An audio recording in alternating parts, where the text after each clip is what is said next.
The Dallas Stars wrap up their mini 2-game road trip tonight against the high-flying and young Anaheim Ducks. Let's go ahead and preview the Ducks and more next on Locked On Stars. Your Locked On Stars, your daily podcast on the Dallas Stars. Part of the Locked On Podcast Network, your team every day.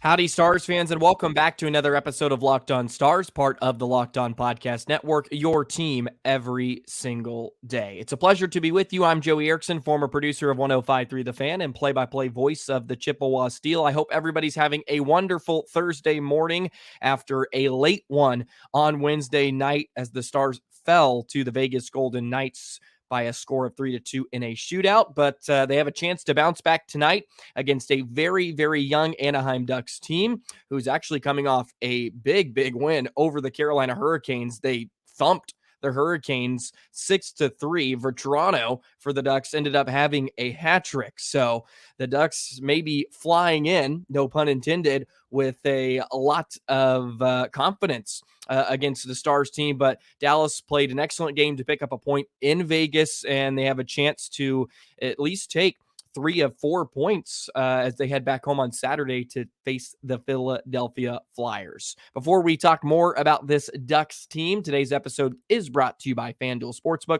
official sportsbook of Locked On. Make every moment more right now. New customers can bet $5 and get $200 in bonus bets guaranteed. Visit FanDuel.com/LockedOn to get started. Okay, Stars versus Ducks tonight. Another late one, 9 o'clock start Central Standard Time. I've always liked the late starts, I have to be completely honest. Not as much as I used to due to the fact that I have responsibilities the next day. So it makes it a bit tougher. But when I was younger and the Stars played in the Pacific Division and they won a lot when they were on the West Coast, that was my excuse to stay up late. I could stay up till like midnight on a school night because I had to watch Mikey Moe and the boys get after it. So I always liked it. It's a little bit different now, but I'm a night owl anyway, so I enjoy staying up. This Ducks team, one of the younger teams in all of the National Hockey League. A lot of skill and a lot of talent. And, of course, they're kind of coming out of this rebuild, and they're hoping they're hitting on a bunch of draft picks because they have not been good for a while. And they're hoping that they hit on these draft picks, which they have on a few, and they're hoping to be more competitive, of course, now. And one of those guys who's had an excellent start to his year is Frank Vatrano. Like I mentioned, coming off a hat trick against Carolina a couple of nights ago.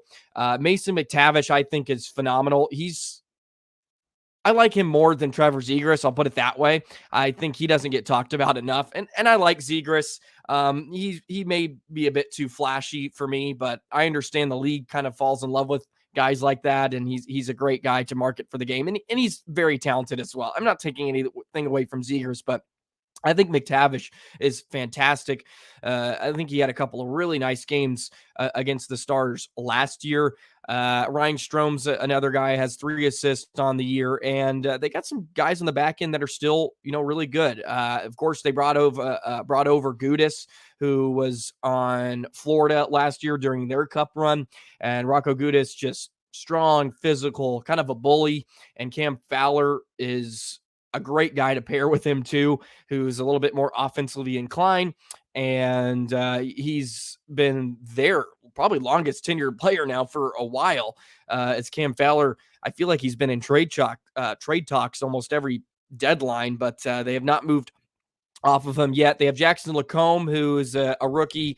I actually got to see him play in college a little bit at the University of Minnesota. He's really, really good. Big guy. He will probably stand out to you.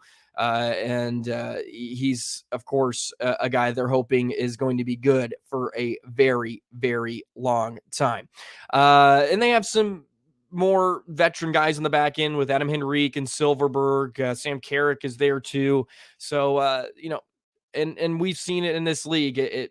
At any time you can get beat, and the Stars are no stranger to that. Last year, the Stars went 2-1 against Anaheim. They actually had to win one of those in a shootout. They got blanked 2-0 in one of the games against the Ducks. And, the Stars are definitely knocking some rust off. And I wanted to touch on that in the middle segment too. Just the schedule's really weird with opening night on Thursday, and then you had the 4 days off. And, a lot of you mentioned last video about how Stars looked like they've played one game and Vegas looked like they've played three. And that's an absolutely correct assessment. The Knights were just a bit smoother and a little more connected with each other. And the Stars are getting to that point, and they kind of had to fight through some of those issues, I think, in the first period. And then they really hit their stride in the second and third. And they played a really, really great hockey game. Unfortunately, they did not get the full 2 points, but when you look back at it, Vegas missed a couple of wide open nets. Stars had to kill a 5-on-3. They were fortunate to probably be in the position that they were, and they gave Vegas all they could handle. And it's just nice that they're competing and with a lot of new guys and new line combinations that did not get to play together a whole lot.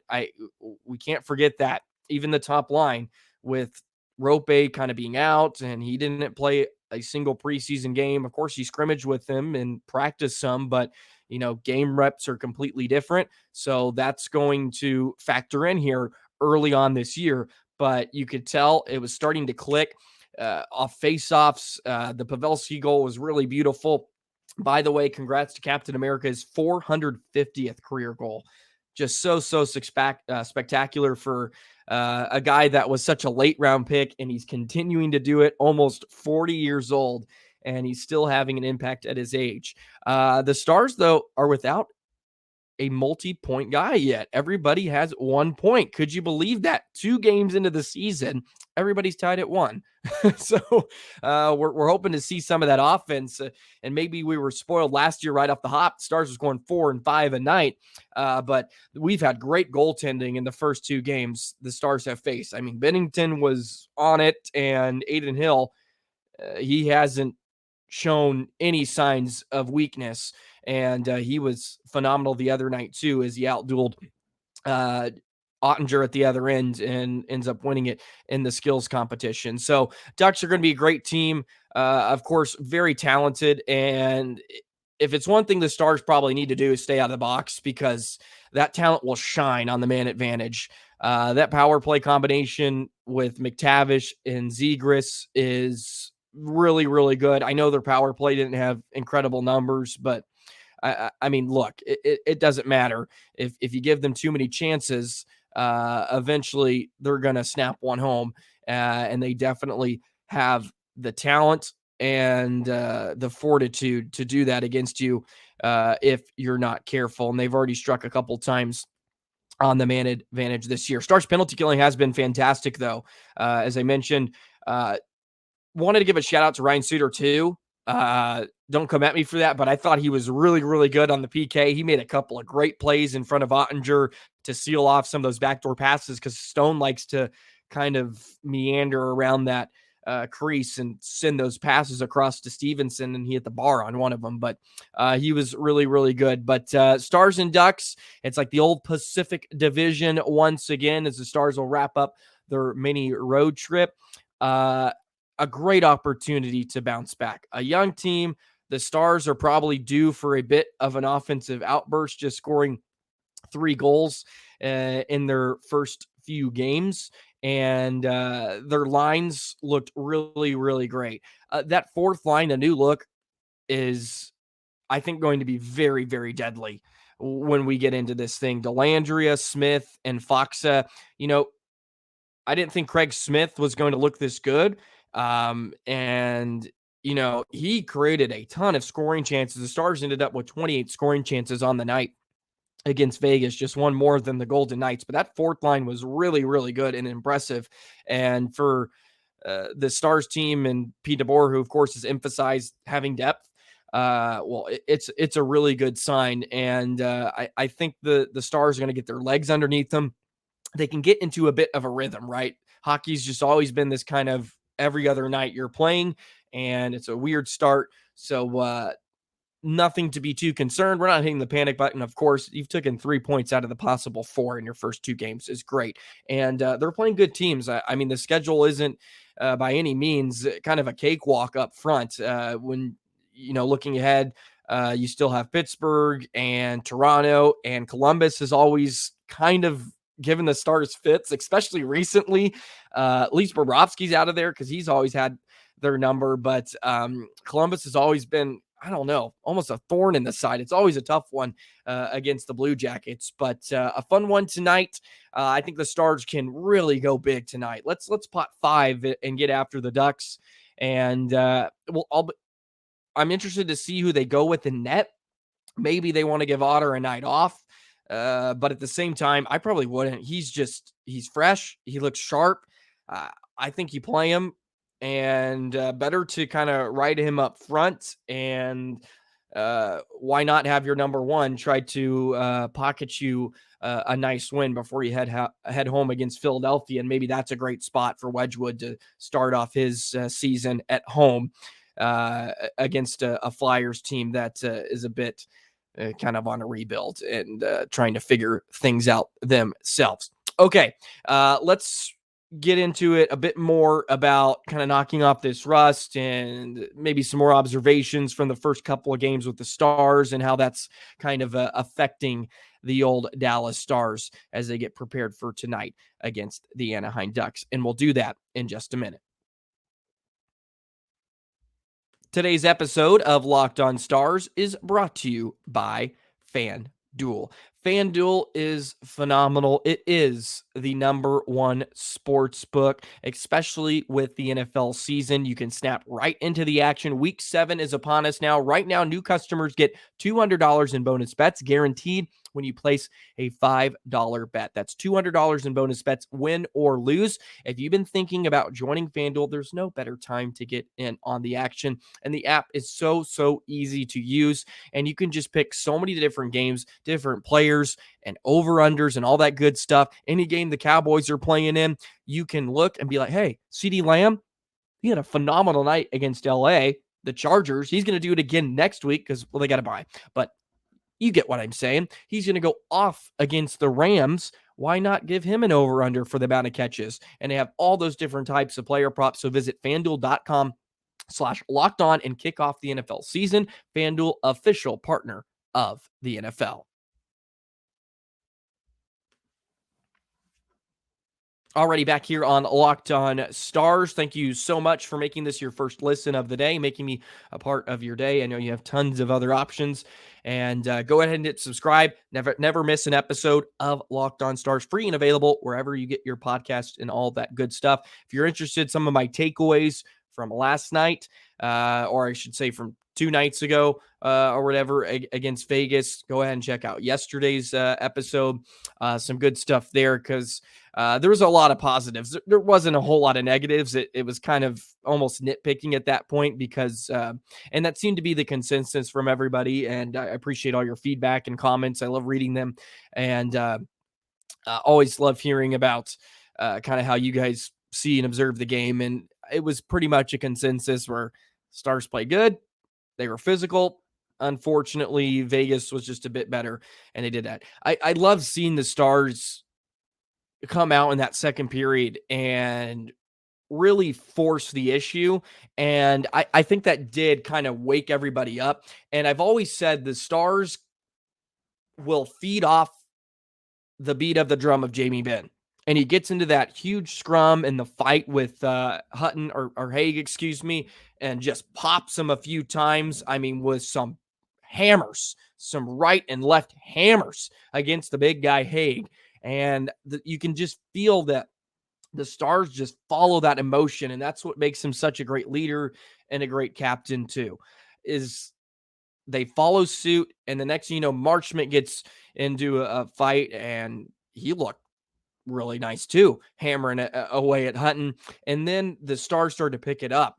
And then they were starting to get the offense going. Their forecheck was really good. Of course, Vegas was thin on the back end. So it was important that the Stars tried to get in on the forecheck, bang some bodies down low. And they were really, really good below the dots. The Stars actually have struggled in the first 2 games off the rush which is a bit mind-boggling with all the speed and kind of talent they have, but they just haven't quite figured it out through neutral ice, I think. So it's been a little bit more dump and chase, which is by no means a bad thing. There's more than two ways to skin a cat, right? And that Delandry, that line too is good, but Ben, Johnston, and Dodonov was phenomenal below the dots, doing a lot of that gritty work at the end wall, winning battles, and the Stars actually got loose a few times in front of Aiden Hill. There was 3 or 4 nice one-timers they set up at the hash marks, kind of below the circles. Johnston had a few opportunities. Ben did. Of course, Robertson was unmarked at one, and they had a few of those looks just unable to cash in. And that's what's so encouraging and why I think they're due for this offensive outburst, because man, they've had the choices or the chances and they've run into some hot goaltenders right off the hop. I mean, there's no doubt about it. I think that bodes well going forward against a Ducks team that is not very strong defensively. And we know that. And it's something it's something they can really take advantage of. And hopefully they do tonight against a talented group, which we can be honest is a bit more conscious on trying to score goals and trying to make the pretty goal. I feel like, and I'm not trying to come after the Ducks by any mean, but I think the Stars are in a different class and they probably believe that, but you can't take anybody lightly as well. They pay their players too, right? It's the old Brad Sham, Dallas Cowboys play-by-play voice, always saying they pay their players too. So you're not going to come in there and just walk all over them. And if they play with the same mindset they did on Tuesday against Vegas, they're going to be just fine. They took a lot of emotion and they took a lot of accountability into that game. They viewed it as a measuring stick statement game, and they played that way, which was great to see. And I know many of us all had that consistent thought about the Dallas Stars. So hopefully they can continue that tonight against Anaheim. They were 2-1 last year. Anaheim does have John Gibson still, by the way, the 30-year-old. He's 0-1 so far in the season, gave up 3 goals in his first start, 34 saves on 37 shots. Both of their netminders have been pumped with rubber.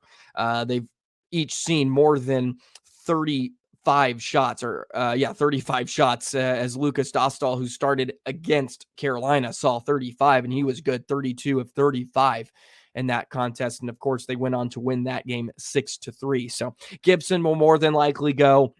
And the Stars have had his number in the past too, but in that shutout in Dallas last year, Gibson was phenomenal. I remember he was incredible. And of course he was in a shootout. I guess that kind of, makes sense, but he made a couple of incredible stops. I think the Stars expected goal average in that game was just insane. And Gibson was really, really strong. So we'll see how that all plays out. It will be a fun net-minding matchup if Ottinger and Gibson are both in between the pipes, and that'll be a good duel. And of course, Gibson does not always get a bunch of help in front of him, but he can win you a ball game. He certainly can. So if he is in net, the Stars will certainly have their work cut out for him here tonight in Anaheim. Okay, let's bring back Shooting Star for today. And go ahead, put your comments, your feedback. Who is going to be tonight's Shooting Star? I just feel like someone is going to have an offensive outburst, just an incredible night. And hopefully the Stars win this one comfortably. It's been some intense games right off the bat, which I'm not mad about, but every once in a while you want to cruise into a victory. And maybe this one finishes in regulation. I don't know. If the trend continues, man, the Stars are going to shave a ton of time off of our lifespan. That's for sure. So we'll do the Shooting Star next. Today's episode of Locked On Stars is brought to you by Jace Medical.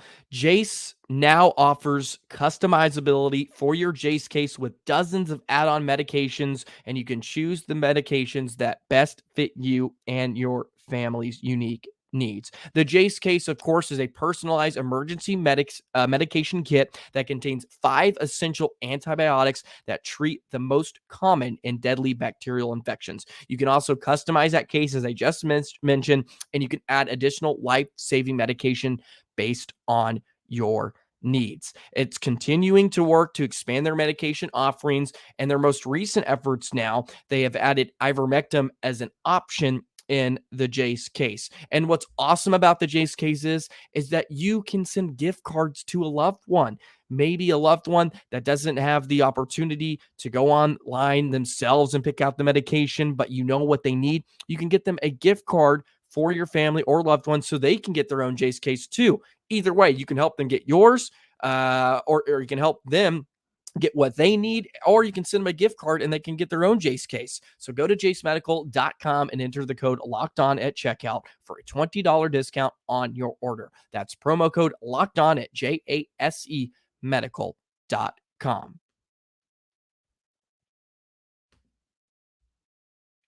Alrighty, let's wrap up today's episode of Locked On Stars. Be sure to check out Locked On Rangers too.